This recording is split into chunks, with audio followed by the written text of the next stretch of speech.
Hi, guys. So here we go. Unit 11. First word is peculate, and it is a verb, and it means to embezzle or steal in the case of money, especially public funds. So you would peculate money. You wouldn't like peculate somebody's like cookie off their desk. It's stealing money secretly. So a mayor might peculate public money, for example.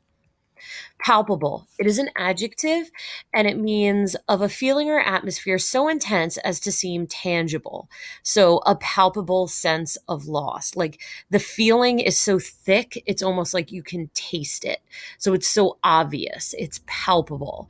Um, Before, like, I don't know, the the NFL draft, the sense of tension in the air was palpable, or it means able to be touched or felt. So the palpable bump on the bridge of the nose, the palpable like rocks on the table, so you could actually like feel it.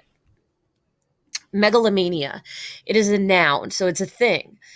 It means obsession with the exercise of power, especially by the dominion of the domination of others. It also means the delusion of one's own power or importance. So it's somebody who's so obsessed with having power, they're almost like paranoid by it. So, like Macbeth would have been known for his megalomania, for example.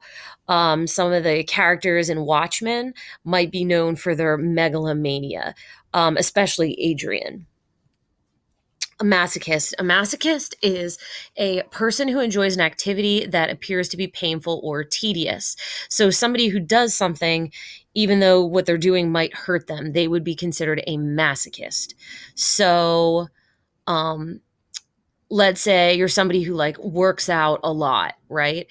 Some people might say like, "Oh, well, you're such a masochist. Like, why would you put yourself through all that?" A knell. It's a noun and a verb. Both has to do with the sound of bells. Bell, knell, rhymes, makes it nice and easy. So in the noun sense, it's the sound of a bell. So like the clanging knell, okay? Or in the verb sense, it is the sound the bell makes. So the bell knelled, for example. We don't use this word very often. It was actually in Macbeth. You probably don't remember this, but anyway, knell, noun or verb, both has to do with either the sound of a bell or the bell itself. Irresolute is an adjective and it means showing a feeling of hesitancy or uncertainty. She stood irresolute outside of his door. So she is irresolute. It's describing her. So it would only be really applied to humans that are hesitating or not sure of what they want to do. Like you might be irresolute about what you want for dinner tonight. Jocund, it's an adjective. I remember this because, like, jokes, jocund. It's cheerful or lighthearted, a jocund wedding party. Insurgent, it is a noun and an adjective. And as the noun form, it's a rebel or revolutionary, an attack by armed insurgents. This is a very negatively toned word. It's not like, there's like a sense of danger or violence that goes with being called an insurgent. It's not like a protester, for example.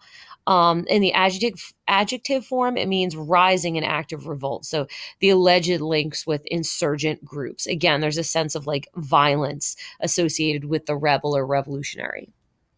Infirmity, noun, and it means physical or mental weakness. So old age and infirmity.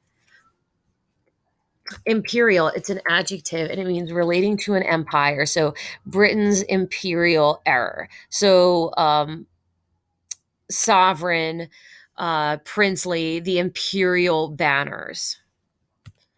Ignoble, it's an adjective and it means not honorable in character or purpose. So it's very like base or shameful, despicable behavior. So, like when Macbeth killed Macduff's children, that would be ignoble behavior. Or when the comedian from The Watchmen um, rapes Sally, right? That would be ignoble behavior, very low behavior.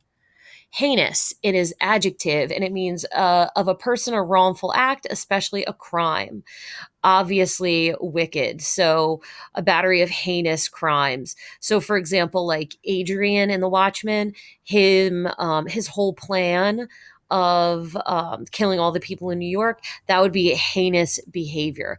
Different than ignoble. Okay, so there's like a slight shade of difference there. Heinous has more to do with like a wrongful act, especially in the sense of a crime. Heathen, it is a noun and an adjective. In the noun form, it's a person who does not belong to a widely held religion. So, for example, like somebody who'd be a pagan, you would call them a heathen. Or an adjective relating to heathen. So, heathen gods, heathen ceremonies. Harbinger, that is a noun. It's a person or thing that announces the signal or approach of another. So the bell, like in between class periods, might be the harbinger of like the day progressing. Witch hazels are the harbingers of the spring. So announcing the signal of something coming. Foil, it is a verb and a noun. In the verb sense, it means to prevent something from succeeding. So the brave policewoman foiled the armed robbery. So Rorschach tried to foil Adrian's plot in The Watchmen, for example. In the sense of a noun in the literary world, it means characters that are opposites of each other. So, like SpongeBob and Squidward are foils of each other, they're opposites of each other. Fortuitous, it's an adjective, and fortune is right in the word, happening by accident or chance rather than by design. So it might be a fortuitous accident that you found $1 in your pocket and you needed $1 for lunch. Flout, it's an adjective and it means happening by accident or chance rather than design. Ooh, that was the same definition. Sorry. Uh, so just leave this word out. I'm going to put this one in our next unit. Filch. Filch is a verb, and it means to pilfer or steal something of a small value in a casual way. So you would filch like somebody's French fry from their bag. You wouldn't filch thousands of dollars from a bank. Expiate, it's a verb and it means to atone for guilt or sin. So there's the sins must be expiated by sacrifice, to make up for, to make amends for.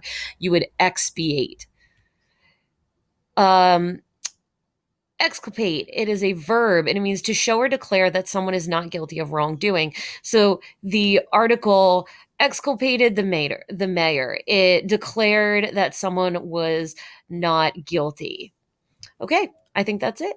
Okay, remember we're cutting flout out. I'm going to do that in the next unit. And then remember to study the old words too.